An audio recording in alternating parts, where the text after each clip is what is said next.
네, 우리 지난 한 주간 하나님 은혜 가운데 평안하셨습니까? 네, 폭염 또 폭우, 무더위 속에서도 또 하나님 우리 건강과 삶을 또 지켜주시고 무엇보다도 예배의 자리로 함께 불러주셔서 교회 되게 하시고 주님 몸된 교회를 통해서 영광을 받으시는 하나님이 이곳에 우리 가운데 임하여 있음을 믿습니다. 오늘도 신령한 주님과의 교제를 통해서 풍성케 하시는 하나님의 그 영광을 날마다 또 이 시간 경험하는 복된 예배 자리 되어지기를 주님의 이름으로 축복합니다. 아멘. 자, 우리 한번 옆에 있는 분들 앞뒤로 함께 반갑게 인사 나누십시다. 주님이 우리와 함께 계십니다. 주님이 우리와 함께 계십니다. 네, 축복합니다. 감사합니다. 네. 우리는 그동안 믿음의 성장의 목표를 두고 어떠한 믿음이 성숙한 믿음인가에 대해서 구체적으로 살펴보고 있습니다. 그래서 저는 지난 5주간 행함의 열매, 맡김의 믿음, 감사, 용서의 능력, 성화의 믿음을 주제로 설교를 했습니다. 여러분, 믿음은 단순하게 예수를 믿는 것으로 끝나지 않습니다. 믿음은 출발해서 마무리까지, 완성까지 거쳐야 되는 각 과정이 있습니다. 그리고 믿음의 모든 과정을 하나님에 의한 것으로 받아들이는 것이 주권의 신앙입니다. 주권이라는 말은 신학적으로 아주 중요한 말입니다. 구원, 부르심, 직분, 생명, 운명을 말할 때에 모든 권한은 하나님께 있습니다. 그러므로 성숙한 믿음의 사람은 하나님의 절대 주권을 믿고 신뢰합니다.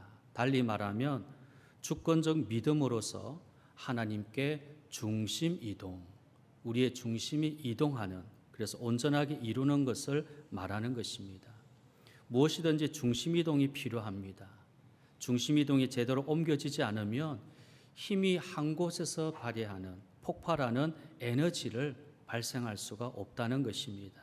무엇이든 힘이 분산되어 이리저리 흩어지면 추진력은 물론 지속성까지 약하게 된다는 말입니다.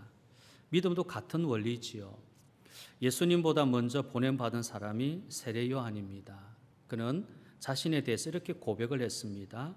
요한복음 1장 27절에 곧 내 뒤에 오시는 그이라 나는 그의 신발끈 풀기도 감당하지 못하겠노라. 신발끈 풀기도 감당하지 못하겠다. 오늘 본문 3장 30절에도 그는 흥하여야 하겠고 나는 쇠하여야 하리라. 세례 요한이 예수님보다 앞서와서 많은 능력을 행했습니다. 그 당시 최고의 권력의 상징처럼 여겼던 바리새인과 사두개인에게 거침없이 회개의 말씀을 선포하며 저들을 책망하고 심판을 예고했습니다. 마태복음 3장 7절과 8절인데요. 요한이 많은 바리새인들과 사두개인들이 세례 베푸는 데 오는 것을 보고 이르되 독사의 자식들아 누가 너희를 가르쳐 임박한 진노를 피하라 하더냐. 그러므로 회개에 합당한 열매를 맺고. 세례 받으러 오는 곳 바리새인과 사두개인을 향해서 지금 거침없이 세례 요한이 독사의 자식들아 회개의 말씀을 선포하고 하나님의 심판을 엄중하게 경고하고 있는 말씀입니다. 그리고 예수님에 대해서는 직접 세례까지 베푸는 사람이었습니다. 오늘날 같으면 상당한 지위와 권력이 있는 유명인에게 어느 목사가 세례를 베풀었다면 대단한 뉴스거리가 되고요. 실제로 자랑거리가 되고 자신을 드러내느라고 야단을 떨 것입니다. 그렇다면 여기 세례 요한은 예수님을 세례 준 사람이니까 어떻겠습니까? 얼마든지 교만할 수 있고 자신의 인기와 우월감을 내세워서 자기 성을 쌓을 수 있습니다. 그러나 그는 오히려 나는 그의 신발끈 풀기도 감당할 수 없는 사람이라고 했고 그분은 높고 자신은 낮은 사람이라고 바닥까지 낮추는 목소리를 내었습니다. 이렇게 세례 요한은 중심 이동이 확실하게 옮겨진 믿음의 사람인 것을 알 수가 있습니다. 자신이 높아질 자리, 얼마든지 자기가 드러나도 될 그 자리에서 자신을 버릴 수 있는 것은 그의 중심이 바르게 서 있기 때문입니다. 그렇기 때문에 예수님이 오시기 전에 먼저 보냄을 받았고 예수님이 오시는 길을 예비하는 자로 세워주신 특별한 인물인 것입니다. 아무나 예수님 전에 보내셔서 예수님이 오시는 길을 예비하도록 하지 않는 것을 알 수 있습니다. 중심 이동이 하나님께 이루어진 그 사람을 하시는 것입니다. 사도 바울도 중심 이동이 잘 이루어진 사람인데요. 빌립보서 1장 20절 21절입니다. 나의 간절한 기대와 소망을 따라 아무 일에든지 부끄러워하지 아니하고 지금도 전과 같이 온전히 담대하여 살든지 죽든지 내 몸에서 그리스도가 존귀하게 되려 하려 하나니 이는 내게 사는 것이 그리스도니 죽는 것도 유익함이라. 사도 바울을 능력으로 말하면 세례요한 못지않게 자랑거리가 많은 사람입니다. 그러나 자신이 사는 목적을 말할 때에 자신은 죽는 것이고 그리스도는 사는 것이라고 말합니다. 예수 그리스도가 살았고 자신은 죽었다고 하면서 자신의 몸에서 예수님만의 존귀하게 여김 받아야 된다라고 외친 사람입니다. 정말 보기 드문 중심이 살아있는 사람입니다. 사도 바울은 중심 이동이 확실하게 이루어진 사람이지요. 여러분의 중심은 어떻습니까? 아직도 중심이 흔들리며 어디에 중심을 둬야 되는지, 무엇에 중심 이동이 이루어져야 되는지 확실하십니까? 혹 중심 잡기가 힘들어 불안하고 위태롭습니까? 무엇을 위해서 살아야 되는지에 대한 명확한 중심의 대답이 있습니까? 이런 중심 이동이 이루어진 믿음은 이런 질문에 대해서 확실하게 대답할 수 있도록 해줍니다. 그러므로 주권적 믿음의 사람은 중심 이동이 이루어진 사람으로서 구원의 믿음뿐만 아니라 분명하게 무엇을 위해서 살아야 되는지, 전적으로 자신의 것을 어디에 쏟아야 될 것인가를 발견한 사람이라 할 수 있습니다. 자, 이것이 바로 소명의 사람, 부르심이 확실한 사람이라고 할 수 있습니다. 자, 그래서 오늘 말씀은 주권적 믿음으로 중심 이동이 하나님께 예수 그리스도에게 된 사람을 소명에 의하여 사는 사람이라고 결론 지을 수 있습니다. 예레미야 20장 9절인데요. 내가 다시 여호와를 선포하지 아니하며 그의 이름으로 말하지 아니하리라 하면 나의 마음이 불붙는 것 같아서 골수에 사무치니 답답하여 견딜 수 없나이다. 자, 예레미야는 예언 사역을 중단하거나 포기하지 말아야 되는 이유를 말할 때에 여기 마음에 붙은 불 때문이라고 말합니다. 마음에 불이 붙어 있다는 겁니다. 자, 그것이 바로 소명의 불입니다. 소명이란 망설임 없이 자신의 모든 것을 던지도록 만드는 것입니다. 골수에 사무칠 정도로 내 마음이 심히 답답하여 견딜 수 없다. 하나님 말씀 전하는 것을 내가 포기한다면, 중단한다면 내가 마음이 답답하여 견딜 수 없다. 마음에 불이 막 붙어 있는 것입니다. 소명이란 책을 쓴 오스 기니스는 이렇게 말을 했습니다. 우리의 모든 존재와 우리가 하는 모든 일과 우리가 가진 모든 것은 하나님의 부르심에 대한 반응으로 그분을 섬기는 삶이며 특별한 헌신과 에너지와 방향으로 투자되는 것이다. 하나님은 그 정도로 단호하게 우리를 하나님께 당신께로 부르시며 소명이란 바로 그 진리를 말한다. 여기 보니까 모든 존재, 모든 일, 내가 가진 모든 것. 뭐 10%, 20%, 90%가 아닙니다. 모든 것. 그것이 하나님의 부르심에 대한 반응이라는 것입니다. 이것이 소명에 대한 이야기인 것입니다. 성도는 반드시 하나님 부르심에 대해 반응하며 사는 사람이어야 됩니다. 하나님이 부르셨다는 것은 말씀하셨다는 의미이고 더 신학적으로 설명하면 하나님의 임재하심이라고 말할 수 있습니다. 하나님은 우리를 부르실 때 이름만 부르시거나 예수 믿고 교회 나오는 사람으로만 부르신 것이 아닙니다. 물론 여기 공간에 머물도록 하거나 지금 시간 속에 살도록 하는 시공간의 부르심도 있지만 목적애로의 부르심이 있습니다. 하나님의 뜻을 성취하기 위하여 살도록 하는 것입니다. 자, 그것이 소명입니다. 소명이 있는 사람은 하나님의 뜻을 분명하게 아는 사람이지요. 하나님의 소명에 따라 반응합니다. 그러므로 소명을 알아야 자신의 존재, 직업의 선택, 결혼의 이유, 직분의 책임, 운명의 행복까지 구체적으로 하나님께 반응하게 되는 것입니다. 여러분 그렇지 않습니까? 소명이 분명하니까 내가 어떤 직업을 선택하느냐, 결혼하는 이유가 뭐냐, 내 직분이 어떤 책임이 있느냐, 내 운명의 행복까지도 하나님께 반응하게 되는 것이 바로 소명을 아는 사람들의 모습인 것입니다. 그런 사람은 명료한 인생을 살게 됩니다. 사람들이 어수선하고 복잡하게 살고 일직선으로 뻗어 있는 길을 가지 못하는 이유는 소명의 문제를 풀지 않고 살아가기 때문입니다. 소명은 모든 것의 기준이 됩니다. 소명의식, 소명감, 소명의 확신이 철저하면요, 10년, 20년, 30년, 40년이 가도 그대로입니다. 어디에 있어도 같습니다. 어렵고 힘들고 불황이고 잘되고 쉽고 호황이든 변함이 없습니다. 무엇이든지 소명에 충실할 뿐이기 때문입니다. 그래서 소명이 확실한 사람이 되면 누구를 위해서 살고 무엇을 위해 자신을 바쳐야 될지를 깨닫기 때문에 항상 소명에 최선을 다할 수 있습니다.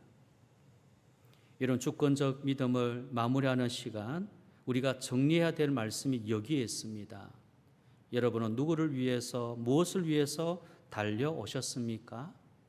자신이 하고 싶어서입니까? 아니면 하나님의 소명 때문입니까? 하나님 부르신 때문입니까? 우리는 하나님의 소명 때문에 여기에 있는 것입니다. 소명은 하나님께로부터 온 것이고 누구든지 어느 날 자신 안에서 발견되어 그 소명대로 살도록 한다는 것입니다. 사도 바울은 복음의 길을 가는 디모데에게 이렇게 말을 했습니다. 디모데후서 1장 9절에 하나님이 우리를 구원하사 거룩하신 소명으로 부르심은 우리의 행위대로 하심이 아니요 오직 자신의 뜻과 영원전부터 그리스도 예수 안에서 우리에게 주신 은혜대로 하심이라. 은혜대로 하십니다. 하나님 우리를 거룩한 부르심으로 부른 것은 우리 행위대로 하신 것이 아니고 은혜대로 하신 것이다. 그래서 이것이 능력이고 감사가 되는 것입니다. 종교교역자 존 칼빈은요, 하나님이 각 그리스도인들에게 삶의 구체적 소명을 주시며 그 소명이 우리에게 자신이 행할 의미 있는 일과 세상을 섬길 방식과 신적 목표의식을 가져다 준다라고 말을 했습니다. 자, 여기 보니까 하나님은 우리 각각 그리스도인들에게 삶의 구체적인 소명을 주시는 겁니다. 막연한 것이 아닙니다. 이것일까 저것일까 이것이 아닙니다. 너무도 구체적인 삶의 소명을 주셔서 그 소명이 우리에게 자신이 행할 의미 있는 일, 세상을 섬기는 방식, 신적 목표의식을 가져다 주는 것, 이것이 소명, 하나님의 부르심입니다. 믿음의 궁극적인 목적은 구원받은 만족 이상으로 하나님의 뜻을 이루는 것이지요. 그래서 소명의 발견은 목적을 향해 달려가는 믿음이라 할 수 있습니다. 우리 한번 따라 하십시다. 목적을 향하여 달려가는 믿음. 소명의 발견을 두고 말합니다. 소명을 발견하면 발견할수록 나의 믿음은 목적을 향해 달려갈 수 있습니다. 목적 없이, 항방 없이 아무리 열심히 뛰어봤자 몸만 지치죠. 일상이 너무도 지친 겁니다. 그런데 목적을 향해 달려가면 나의 지침과 고난도 기쁨이 되는 것입니다. 이것이 곧 소명의 발견입니다. 구원은 출발이며 시작입니다. 구원은 끝이 아니고 거듭난 것은 전부가 아닙니다. 구원 이후 반드시 가야 할 길이 있는데 그것을 하나님의 소명이라 하는 것입니다. 그러므로 하나님의 소명은 구원받은 모든 사람들이 철저하게 인식해야 되는 핵심입니다. 우리가 이 핵심을 놓쳐버리면 우리의 신앙은 자꾸만 흔들리게 되어 있습니다. 그러면 왜 소명이 그렇게 중요한 것입니까? 첫째는요, 소명은 자신의 존재를 알게 해주기 때문입니다. 자, 오늘 본문의 세례 요한이 자신에 대해서 이렇게 고백합니다. 27절 요한이 대답하여 이르되 만일 하늘에서 주신 바 아니면 사람이 아무것도 받을 수 없느니라. 내가 말한 바 나는 그리스도가 아니요 그의 앞에 보내심을 받은 자라고 한 것을 증언할 자는 너희니라. 요한은 분명하게 자신의 정체를 밝혔습니다. 하늘에 주신 것을 전하는 사람, 하나님 앞에 보냄을 받은 사람이라고 했습니다. 그리고 강력하게 나는 그리스도가 아니다. 그를 추종하는 사람들에게 자신의 실체를 대해 말했습니다. 요한과 같이 자기 인식, 자기 존재에 대한 확실한 사람은 자신을 정확하게 알기 때문에 결코 무너지는 환상에 빠지지를 않습니다. 여러분 잘 아는 대로 요한의 사역 초기의 모습이 엄청났습니다. 마태복음 3장 5절과 6절인데요. 이때에 예루살렘과 온 유대와 요단강 사방에서 다 그에게 나와 자기들의 죄를 자복하고 요단강에서 그에게 세례를 받더니 그를 환영하는 군중들, 환호성은 얼마든지 그들을 이용할 수 있고 유혹에 넘어갈 수 있습니다. 당시의 최고의 세력대인 예루살렘의 제사장들보다 자신이 추종을 받을 정도였기에 교만과 야심을 부릴 수 있었습니다. 또한 회개의 외침이 능력으로 나타나서 사람들이 다 회개하고 그 앞에 엎드릴 정도면 메시아냐라고 물었을 때에 고개 한번 끄덕이면 굉장한 세력을 만들 수 있었습니다. 그러나 그는 자신의 메시아라고 말하지 않았습니다. 내가 능력의 그 사람이라고 말하지 않았습니다. 요한은 내면 이 중심이 이미 정도되었기 때문에 그릇되게 자신의 모습을 드러내지 않은 것입니다. 과연 여러분은 어떻습니까? 자신의 의식, 자신의 존재에 대한 분별력이 있습니까? 에베소서 1장의 바울은 에베소 교회 성도들을 위해서 기도했던 내용입니다. 너희 마음의 눈을 밝히사 그의 부르심의 소망이 무엇이며 그의 부르심의 소망이 무엇이며 알게 하기를 구하노라. 바울은 마음의 눈을 밝혀 부르심의 소망을 알게 해달라고 기도했습니다. 소명이 무엇인지를 알게 해달라고 하는 기도지요. 아버지, 나의 소명이 뭡니까? 하나님 나를 부르신 목적이 뭡니까? 나를 어떤 목적을 사용하시려고 나를 불러주셨습니까? 이것을 위한 기도를 지금 에베소 교회를 위해서 기도하는 겁니다. 자신이 정말 누구인지 중심으로 알게 해달라고 하는 기도입니다. 교회를 잘 나오고 신앙생활을 오래 한 사람도 자신을 잃어버리든지 혼란을 겪는 사람들이 많습니다. 죄송한 말씀이지만 아직 소명의 확실함이 없는 것입니다. 소명의 확실함이 없으니까 신앙생활을 오래 한 것 같은데 교회는 잘 나오는 것 같은데 자신을 잃어버리고 혼란을 겪고 요동하는 것입니다. 확실함이 없습니다. 그렇기 때문에 불안해하고 작은 일에도 심각한 후유증이 생깁니다. 싸울 걸 위해서 싸우지 아니하고 별것도 아닌 것 가지고 싸우는 것입니다. 사도 바울의 간증을 기억하십니까?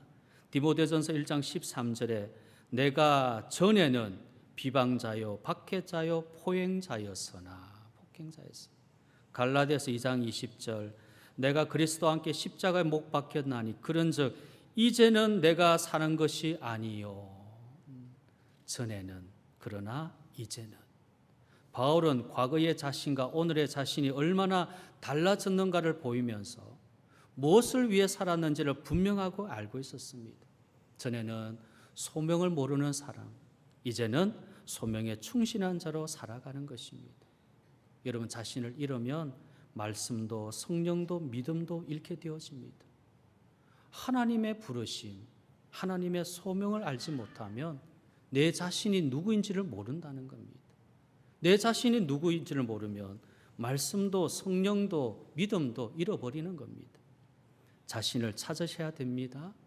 내가 누구인가라는 자신의 인식, 내 자신의 존재, 자신의 정체를 알게 해달라고 기도하며 분별된 사람으로 분별되게 살아야 됩니다. 여러분 그렇습니다. 소명은 자신을 발견해 주는 하나님의 특별한 은혜입니다. 하나님의 이 은혜 가운데 다시 한번 우리 자신을 잘 알아서 소명 가운데 힘있게 살아가는 우리 모두가 되어지기를 바랍니다. 둘째, 소명은요, 자신을 극복하게 해주는 것입니다. 세례 요한을 사복음서는 소개하면서요, 핵심으로 설명하는 것이 있는데 그것이 광야입니다. 광야. 세례 요한 하면 그는 광야를 대표합니다. 마태복음 3장 1절, 마가복음 1장 3절, 요한복음 1장 24절, 특별히 누가복음 3장 1절 2절에 당시의 상황을 이렇게 증언하고 있습니다. 디베뇨 황제가 통치한 지 15해 곧 본디오 빌라도가 유대의 총독으로, 헤롯이 갈릴리 분봉왕으로, 그 동생 빌립이 이두레와 드라코니 지방의 분봉왕으로, 루사니아가 아빌레네의 분봉왕으로, 안나스와 가야바가 대제사장으로 있을 때 요한이 어느 시기에 등장했는지, 그래서 있을 때 하나님 말씀이 빈들에서 사가랴의 아들 요한에게 임한지라. 요한이 등장할 때 이미 세상은 권력과 밀접한 시기였습니다. 그러나 하나님 말씀이 임한 사람은 궁정이 아니었고 빈들 곧 광야였습니다. 믿음이 좋은 부모 사가랴와 엘리사벳의 아들로서 경건한 그는 예수님을 전해야 할 사람으로 광야에서 홀로 살고 있었던 것이죠. 왜 하필 광야에 됩니까? 화려하고 웅장하고 정치적이고 종교적인 곳에서 활동한 사람들, 당시 황제나 유대인이나 바리새인과 같은 사람들에게 하나님은 예수님의 오심을 예언하게 하지 아니하고 예수님의 오실 길을 예비하도록 하지 않고 광야에 홀로 있는 요한에게 임한 이유가 무엇일까요? 추측할 수 있는 것은 당시 시대적 배경은요, 로마 제국의 황제 디베뇨 가이사 15년, 유대 총독 본디오 빌라도, 팔레스타인 분봉왕 갈릴리지요 헤롯, 빌립, 루사니아, 대제사장 안나스와 가야바가 정치하고 지역 관할과 감독을 하고 권력을 행사하는 곳이 대도시, 아주 힘 있는 도시였습니다. 그러나 광야는요, 도시와는 다른 곳입니다. 이곳 광야에서 요한은 낙타 트롯을 입고 허리에 가죽들을 띠고 음식은 메뚜기와 석청을 먹으면서 오직 하나님 음성 듣기에 온 종성을 다했던 것입니다. 요한은 광야에서 도시에 분주하고 바쁘고 시끄럽고 자기 중심주의의 사회 속에 있는 것을 포기하고 하나님의 세미한 음성을 들을 수 있는 곳을 선택하여 하나님을 바라보는 곳에 살고 있었던 것입니다. 여러분, 왜 도시와 광야가 동시에 등장하고 있습니까? 황제와 왕들과 총독의 화려한 정치 도시, 그리고 고독하고 아무것도 보이지 않는 먼 하늘, 달빛만 비치는 광야를 무슨 이유로 대비시켜 놓은 것입니까? 그것은 하나님의 부르심, 하나님의 세미한 음성을 들을 수 있는 곳은 교만한 장소인 도시가 아니라 겸손한 장소인 광야에 있음을 말씀하신 것입니다. 소명의 사람은 광야를 즐거워하고 광야를 찾습니다. 이유는 하나, 하나님과 친밀한 관계이고 하나님의 음성을 듣기 위한 것입니다. 세상에 무수히 많은 소리, 세상의 여러 가지 사람들의 음성들의 귀를 우리가 기울이는 것이 아니라 아무것도 들리지 않는 오직 하나님의 음성만 들릴 수 있는 그 광야를 향해서, 여러분, 광야는 고통과 고난과 고독의 장소이기 때문에 자연히 자기를 버릴 수밖에 없습니다. 광야는 영적으로나 육적으로 버티기 쉽지 않은 곳입니다. 광야에 있으면 목마름이 무엇인지를 알게 되고 배고픔이 무엇인지 실감하게 되는 곳입니다. 그리고 광야에 있으면 무엇을 의지해야 자신이 살 수 있는지를 깊이 깨닫게 됩니다. 그래서 요한은 광야에서 하나님께 전적으로 의탁하는 것이 무엇인지를 깨닫기 때문에, 배웠기 때문에 얼마든지 교만할 수 있는 여건 속에서도 흔들림 없이 하나님의 소명에 충실할 수 있었던 것입니다. 하나님의 부르심에 분명한 사람은 환경을 선택하기 전에 하나님의 음성을 들을 수 있는 것을 먼저 선택합니다. 하나님의 소명을 준비하는 것과 하나님의 음성을 들을 수 있는 것이 선택의 기준이 된다는 것입니다. 여러분, 소명이 분명한 것을 아는 방법은요, 무엇을 듣고 누구를 만나고 의지하는 것이 무엇인가를 보면 알 수 있습니다. 사도 바울은 이렇게 말을 했습니다. 자, 우리 고린도전서 1장 24절부터 31절 말씀까지 한번 같이 읽어 보십시다. 고린도전서 1장 24절로 31절 마지막 절까지 우리 함께 읽겠습니다. 오직 부르심을 받은 자들에게는 유대인이나 헬라인이나 그리스도는 하나님의 능력이요 하나님의 지혜니라. 하나님의 어리석음이 사람보다 지혜롭고 하나님의 약하심이 사람보다 강하니라. 형제들아, 너희를 부르심을 보라. 육체를 따라 지혜로운 자가 많지 아니하며 능한 자가 많지 아니하며 문불 좋은 자가 많지 아니하도다. 그러나 하나님께서 세상에 미련한 것들을 택하사 지혜 있는 자들을 부끄럽게 하려 하시고 세상에 약한 것들을 택하사 강한 것들을 부끄럽게 하려 하시며 하나님께서 세상에 천한 것들과 멸시받는 것들과 없는 것들을 택하사 있는 것들을 폐하려 하시나니 이는 아무 육체도 하나님 앞에서 자랑하지 못하게 하려 하심이라. 너희는 하나님으로부터 나서 그리스도 예수 안에 있고 예수는 하나님으로부터 나와서 우리에게 지혜와 의로움과 거룩함과 구원함이 되셨으니 기록된 바 자랑하는 자는 주 안에서 자랑하라 함과 같게 하려 함이라. 아멘. 사도 바울은 우리가 하나님의 택함 받은 택자가 된 것이 얼마나 은혜로 된 것인가를 말해주고 있습니다. 부름의 능력은 육체에 있는 것이 아니라 주 안에 있는 것입니다. 부름의 능력입니다. 우리 육체를 따라서 불러주셨다면 그것이 무슨 능력이 되겠습니까? 사람마다 다 다를 겁니다. 문불이 좋은 사람은 그 부름의 능력이 강하겠죠. 없는 자들은 부름이 약할 것입니다. 육체를 따라 불러주셨다면 그럴 겁니다. 그러나 주 안에서 우리를 불러주셨기 때문에 능력이 있는 것입니다. 화려한 대도시의 고층 아파트에 사는 사람은 아픔도 문제도 없이 행복하며 자랑하며 삽니까? 육체를 자랑할 수 없도록 하나님 만들어 놓으셨습니다. 그래서 하나님의 어리석음이 사람보다 지혜롭고 하나님의 약하심이 사람보다 강한 것입니다. 소명의 사람은 약한 것의 기준이 일반 사람과 다르죠. 아픔의 기준도 다릅니다. 싸움의 기준도 다릅니다. 그래서 소명은 자신을 극복하게 만들어주는 은혜가 되는 것입니다. 마지막 세 번째로 소명은 자신의 목표를 보게 하는 것입니다. 자, 본문 30절에 그는 흥하여야 하겠고 나는 쇠하여야 하리라. 요한의 최상의 고백을 볼 수 있습니다. 광야의 선지자로서 메시아의 길을 예비하는 존재로서 목적의식도 분명했지만 자신의 목표가 무엇인지 확고했기 때문에 요한은 이 기쁨을 이렇게 고백하고 있습니다. 자, 29절에 신부를 취하는 자는 신랑이나 서서 신랑의 음성을 듣는 친구가 크게 기뻐하나니 나는 이러한 기쁨으로 충만하였노라.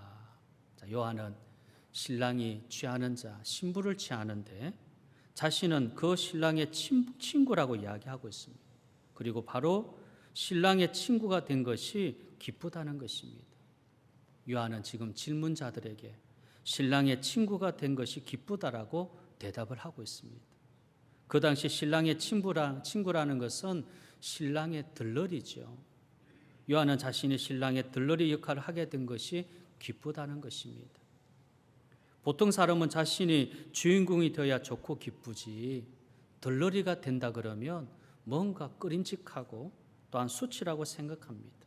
그러나 요한은요, 예수님의 들러리가 된 것, 이 기쁨이 충만했습니다.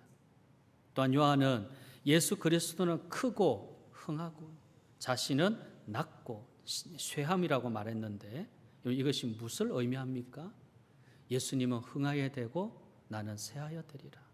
이 의미는 모든 사람들의 주목을 예수님께 집중한다는 것입니다. 예수 포커스입니다. 예수 포커스. 사람들은 자신에게 주목받기를 원합니다. 자신에 대한 욕심을 버리지 못합니다. 자신에 관련된 것에 대해서는 놓지 못하는 겁니다.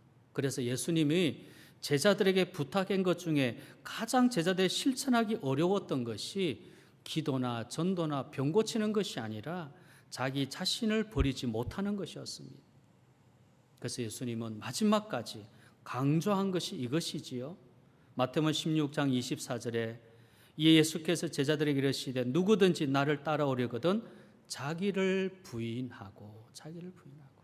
마태복음 18장 4절 그러면 누구든지 이 어린아이 같이 자기를 낮추는 사람이 천국에서 큰 자다. 마태복음 23장 12절 누구든지 자기를 높이는 자는 낮아지고 누구든지 자기를 낮추는 자는 높아지리라. 소명의 사람이 되는 것은 자기가 주목받지 않는 사람이 되는 것을 말합니다. 그래서 진정한 헌신은 이를 위한 헌신도 있지만 자기 자신을 헌신하는 헌신이 최고의 헌신입니다. 이를 위한 헌신을 하다가 자기 자신이 헌신되지 못해 일도 자신도 망가지는 경우가 많이 있습니다. 요한은 자신의 목표가 무엇인지 분명했습니다. 예수님을 높이고 크게 여기는 것이고 자기를 낮추고 낮게 보는 것입니다. 소명의 사람은 요한과 같은 목표를 위해 사는 사람들입니다. 여러분, 우리는 너무도 자기 중심주의와 인본주의, 참 휴머니즘에 사로잡혀 소명을 이루기 위한 믿음의 길을 가기보다는 자기의 뜻을 관철시키고 달성하고자 하는 자신의 업적과 계획에 하나님과 교회와 믿음을 이용하는 안타까운 모습을 보게 되어집니다. 세례 요한은 소명이 무엇인지를 선명하게 원형적으로 우리에게 보여주는 롤 모델입니다. 그가 왜 예수님을 소개하는 자로 먼저 이 세상에 보냄을 받았는지, 수많은 사람 중에 하필이면 아니라 그가 당연히 그일 수밖에 없었던 충분한 이유를 우리에게 보여주고 있습니다. 예수는 흥해야 되고 자신은 쇠하게 하는 삶, 하나님의 부르심을 따라 살았기 때문입니다. 이제 말씀을 마치려고 합니다. 주권적 믿음이란 소명의 사람입니다. 소명의 사람은 하나님의 부르심, 하나님의 뜻만을 향해서 달리는 사람입니다. 여러분은 흔들리지 않는 소명의 사람입니까? 그리고 소명을 이루기 위해서 믿음을 지키는 사람입니까? 지금도 하나님의 부르심은 계속됩니다. 하나님의 이 강력한 부르심 앞에 우리 자신을 다시 한번 바라보면서 우리가 어떤 존재인지 우리 자신을 극복하고 우리에게 주신 하나님을 향한 목표를 향해서 다시 한번 예수님을 높일 수 있는, 주님만을 온전히 높여드릴 수 있는 이 귀한 삶을 잘 살아가서 우리 생애가 흔들리지 아니하고 어떤 상황 역경 속에서도 넘어지거나 낙심하지 아니하면서 끝까지 이 길을 잘 걸어갈 수 있는 우리 모든 주의 성도, 소명의 사람 되어지기를 주님의 이름으로 축복합니다. 아멘.